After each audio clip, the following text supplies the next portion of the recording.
ഗ്രീഷ്മക്ക് തൂക്കുകയർ കിട്ടിയതിൽ വളരെയധികം സന്തോഷമുണ്ട്. ഗ്രീഷ്മയുടെ സഹോദരൻ നമ്മോട് സംസാരിക്കുന്നുണ്ട്. എന്തായാലും ഈ വീഡിയോ ഒന്ന് കണ്ടു നോക്ക്.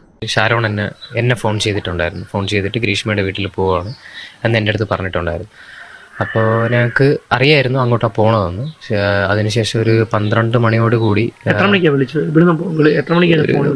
മണിക്ക് ശേഷം, കൃത്യമായിട്ടുള്ള ടൈം ഓർമ്മയില്ല, എന്നാലും ഒരു 10 മണിക്ക് ശേഷം എന്നെ വിളിച്ച് ഗ്രീഷ്മയുടെ വീട്ടിൽ പോവുകയാണെന്ന് പറഞ്ഞു. അത് കഴിഞ്ഞ് ഞങ്ങളിവിടെ എത്തി. അതൊക്കെ കഴിഞ്ഞ് ഒരു 12 മണിയോട് കൂടിയാണ് ഷാരോൺ വീട്ടിലോട്ട് വരുന്നത്. അപ്പോൾ അവൻ ഭയങ്കര വയ്യാത്തൊരു നിലയിലാണ് വീട്ടിൽ വന്നത്. വീട്ടിൽ വന്നിട്ട് നേരെ എന്നെ പുറത്ത് ഛർദ്ദിച്ചു. ഉള്ളിൽ പോയി ഉള്ളിൽ നിന്ന് ഛർദ്ദിച്ചു. പിന്നെ റൂമിൽ പോയി കിടന്നു. താഴെ വന്ന് കിടന്നു. അവന് കിടക്കാനും പറ്റാത്തൊരു സാഹചര്യം. ഇങ്ങനെ അങ്ങോട്ടും ഇങ്ങോട്ടും മാറി മാറി കിടക്കുക, ഇരിക്കുക, അങ്ങനെ ആ ഒരു രീതിയിലായിരുന്നു. പിന്നെ ഭയങ്കര ഛർദ്ദിലും വയറിളക്കവും അങ്ങനെ ഭയങ്കര ബുദ്ധിമുട്ടായി. അതിനുശേഷം ആദ്യം ഈ ബുദ്ധിമുട്ടുണ്ടായപ്പോൾ നിങ്ങളെ ഫോൺ വിളിച്ചു? ബുദ്ധിമുട്ടുണ്ടായപ്പോഴല്ല ഫോൺ വിളിച്ചത്, അവിടെ പോകുന്നതിന് മുമ്പാണ് വിളിച്ചത്. അതിന് മുമ്പ് ഫോൺ വിളിച്ച് ഒരു 12 മണിയോട് കൂടിയാണ് അവൻ വീട്ടിലോട്ട്. അപ്പൊ വീട്ടിൽ ഞാൻ ഇവിടെ ഉണ്ടായിരുന്നു. ഞാൻ ഇവിടെ നിൽക്കുകയായിരുന്നു. പപ്പ ഇവിടെ ഉണ്ടായിരുന്നു. അപ്പൊ കയറി വന്നപ്പോൾ അവന് സുഖമില്ല. അപ്പോൾ നേരെ ചെന്നിട്ട് അവൻ ഛർദ്ദിച്ചു. നേരെ ചെന്ന് വീട്ടിൻ്റെ അകത്ത് ഛർദ്ദിച്ചു. പിന്നെ കുറെ നേരം ബാത്റൂമിൽ തന്നെയായിരുന്നു. അപ്പം വയറിളക്കം ഉണ്ടെന്ന് അവൻ പറഞ്ഞു. അപ്പോൾ അവിടെ നിന്ന് ഫ്രൂട്ടി കൊടുത്തു. അത് കുടിച്ച് വന്നതെന്നാണ് അപ്പോൾ ഞങ്ങളുടെ അടുത്ത് ഷാരോൺ പറഞ്ഞത്. അതിനുശേഷമാണ് ഞങ്ങളൊരു 4 മണിയോട് കൂടി ആയപ്പോഴത്തേക്കും അവന് ഒട്ടും കുറവില്ല. ഛർദിലും വയറിളക്കവും നിൽക്കാതെ അപ്പോഴത്തേക്കാണ് ഞങ്ങൾ ഇവിടെ പാറശാല ഹോസ്പിറ്റലിൽ പോയത്. അപ്പോൾ അവിടെ നിന്ന് വച്ചിട്ട് അവന് ടോയ്ലറ്റിൽ പോയപ്പോഴത്തേക്കും ബ്ലാക്ക് കളറിലാണ് മോശം പോയത്. അപ്പോൾ അത് കണ്ടിട്ട് നമ്മൾ അവിടെ ഉള്ള ഡോക്ടറാണ് അഡ്വൈസ് ചെയ്തത്. ഇന്റേണൽ ബ്ലീഡിംഗ് ഉണ്ട്, അതുകൊണ്ട് എത്രയും പെട്ടെന്ന് മെഡിക്കൽ കോളേജിൽ കൊണ്ടുപോകാനായിട്ട്. അവിടെ കിടന്നിരുന്നില്ലല്ലേ? അവിടെ കിടന്നില്ല. അവിടെ നിന്ന് ട്രീറ്റ്മെന്റ് എടുത്തായിരുന്നു. അവിടെ നിന്ന് IVസും കാര്യങ്ങളൊക്കെ പ്രാഥമിക ചികിത്സ എടുത്തു. അതായത് സിംറ്റമാറ്റിക് ട്രീറ്റ്മെന്റ് എടുത്തായിരുന്നു. വയറിളക്കവും ഛർദിലും ഒക്കെ ഉള്ളതുകൊണ്ട് അതിന്റെ സിംറ്റമാറ്റിക് ആയിട്ടുള്ള ട്രീറ്റ്മെന്റ്സ് എടുത്തിട്ട് ഇന്റേണൽ ബ്ലീഡിംഗ് ഉണ്ട് എന്ന് ഡോക്ടർ മനസ്സിലാക്കിയപ്പോൾ ഉടനെ തന്നെ മെഡിക്കൽ കോളേജിൽ കൊണ്ടെത്തിക്കാൻ പറഞ്ഞിട്ട് പുള്ളിക്കാരൻ തന്നെയായിരുന്നു ഞങ്ങൾക്ക് ആംബുലൻസും അറേഞ്ച് ചെയ്ത് തന്നു. ആംബുലൻസിൽ തന്നെയാണ് അപ്പോൾ മെഡിക്കൽ കോളേജിലോട്ട് കൊണ്ടുപോയത്. അപ്പൊ ഈ പോകുന്ന വഴിയിൽ എന്തെങ്കിലും സൂചന തന്നിട്ടുണ്ടായിരുന്നോ? ഇല്ല, ശരിക്കും ആംബുലൻസിൽ പപ്പയും അമ്മയും ആയിരുന്നു കൂടെ ഉണ്ടായിരുന്നത്. ഞാനും എൻ്റെ ഒരു കസിനുമായിട്ട് ബൈക്കിലാണ് പുറകെ പോയിട്ടുണ്ടായിരുന്നു. അപ്പോൾ അപ്പോഴൊന്നും അവൻ പറഞ്ഞില്ല. ഈ ഫ്രൂട്ടി അവൾ കൊടുത്തു, അത് കുടിച്ച് വന്നതാണ് എന്ന് തന്നെയാണ് അവൻ പറഞ്ഞുകൊണ്ടിരുന്നത് അപ്പോഴും. പിന്നെ അതിനെ തുടർന്ന് ഷിമോണിന്റെ ഒരു സംശയം തോന്നിയത് എപ്പോൾ തൊട്ടാണ്? ശരിക്കും സംശയം തോന്നിയത് 17-ാം തീയതി അവന് ഒട്ടും സുഖമില്ലാണ്ട് 17-ാം തീയതി പിന്നെ ഞങ്ങൾ മെഡിക്കൽ കോളേജിൽ കൊണ്ടുപോയി. അപ്പോഴത്തേക്കാണ് പിന്നെ അഡ്മിറ്റും കാര്യങ്ങളൊക്കെ ചെയ്ത് തുടങ്ങി.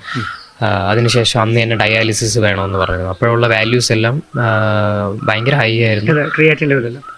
എല്ലാ വാല്യൂസും, ഇപ്പം ലിവറും കിഡ്നി റിലേറ്റഡ് ആയിട്ടുള്ളതും ലിവർ ആയിട്ടുള്ളതും എല്ലാ വാല്യൂസും ഭയങ്കര ഹൈ ആയിരുന്നു.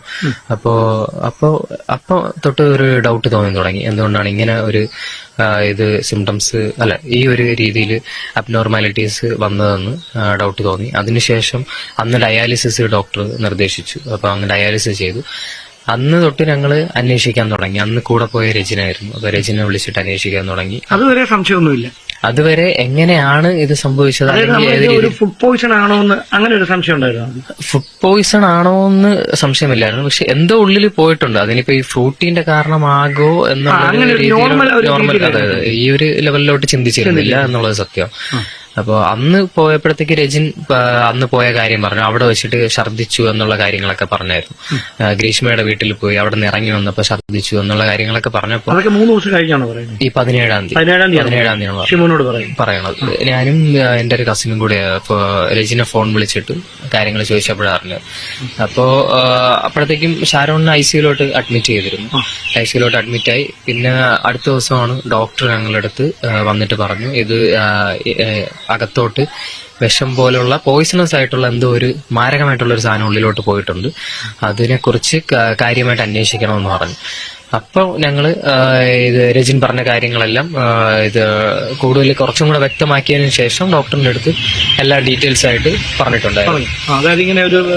അതെ, റിലേഷൻ ഉണ്ട്. അത് ഗ്രീഷ്മ എന്റെ വീട്ടിൽ പോയപ്പോഴത്തേക്ക് അവിടെ നിന്നൊരു കൊടുത്തു, കഷായം കൊടുത്തു എന്നുള്ള കാര്യങ്ങളും അവിടെ നിന്ന് ഛർദ്ദിച്ചു. കാരണം ഷാരോണ് രജിന്റെ അടുത്തെല്ലാം പറഞ്ഞിട്ടുണ്ടായിരുന്നു ആ ദിവസം.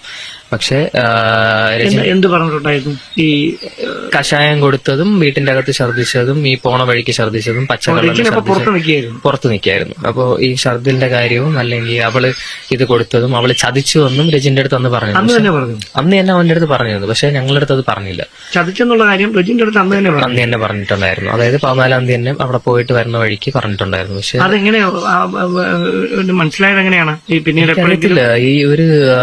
ഈ കഷായം കൊടുത്തതിന് ശേഷമാണ് ഈ പച്ചക്കള്ളറിൽ വൊമിറ്റ് ചെയ്ത് ഇത്രയും ക്ഷീണിതനായത്. അപ്പൊ ആ ഒരു ഇതില് പറഞ്ഞതായിരിക്കാം. അത് പിന്നെയാണ് രജിൻ ഞങ്ങളുടെ അടുത്ത് ഇതൊക്കെ പറയുന്നത്. അന്ന് ഷാരോൺ തന്നെയാണെന്ന് തോന്നുന്നു പറഞ്ഞിട്ടുണ്ടായിരുന്നു. ഇപ്പം വീട്ടിലാരടുത്തും പറയണ്ട. കാരണം അന്ന് ഈ ഹോസ്പിറ്റലിൽ പാറശാല ഹോസ്പിറ്റലിൽ നിൽക്കുമ്പോഴത്തേക്കും ഇവൻ ഗ്രീഷ്മയുടെ അടുത്ത് ഷാരോൺ വാട്സപ്പിലൂടെ വോയിസ് ചാറ്റ് ചെയ്യുന്നുണ്ടായിരുന്നു. അപ്പൊ അതില് ഷാരോൺ ചോദിക്കുന്നുണ്ട്, എടി ചേട്ടൻ ഇങ്ങനെ എന്റെ അടുത്ത് ചോദിക്കുന്നുണ്ട് നീ ഇത് എന്താണ് കുടിച്ചതെന്ന്. അപ്പൊ നീ എന്തോന്ന് എനിക്ക് തന്നത്, അതിന്റെ പേര് പറ എന്ന് ഷാരോൺ തന്നെ ഗ്രീഷ്മയുടെ അടുത്ത് ചോദിക്കുന്നുണ്ട്.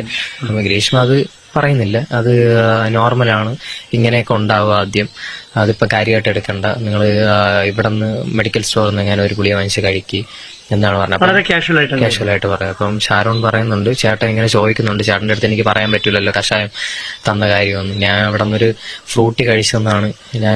അപ്പോഴും ഈ കഷായത്തിൽ വിഷം ചേർത്തിരുന്നു എന്ന കാര്യം ഗ്രീഷ്മ ഷാരോന്റെ അടുത്ത് പറഞ്ഞിട്ടില്ല. ഇല്ല, അതുവരെ ഒന്നുമില്ല. ഇല്ല. അത് അവസാനം സാഹചര്യങ്ങളിൽ നിന്ന് തോന്നിയത്.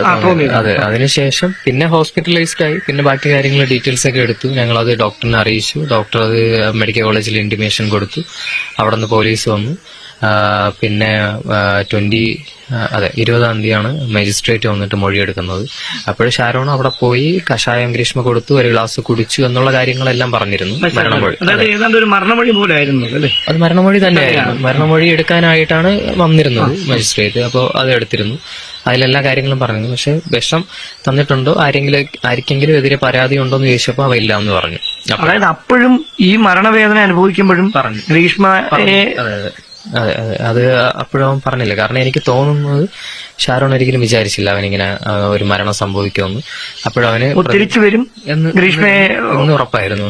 കാരണം അവൻ കോൺഷ്യസ് ആയിരുന്നു. പിന്നെ അതിനുശേഷം 22-ാണ് അവന് മനസ്സിലായി അവന് മരിക്കും എന്നുള്ളത്. ഭയങ്കര അവന് ശ്വാസം എടുക്കാനുള്ള ഭയങ്കര ബുദ്ധിമുട്ട് വന്നു. പിന്നെ വെന്റിലേഷന് മുമ്പുള്ളൊരു ഓക്സിജൻ സപ്പോർട്ട് കൂടാതെ അവന് ബ്രീത്ത് ചെയ്യാനുള്ള ബുദ്ധിമുട്ടുണ്ടായി. അങ്ങനെ ഓക്സിജൻ സപ്പോർട്ടിലാണ് ഉണ്ടായിരുന്നത്. ഈ അവസാനമായിട്ട് ഷിമോന്റെ അടുത്ത് ഷാരോൺ എന്താണ് പറഞ്ഞത്?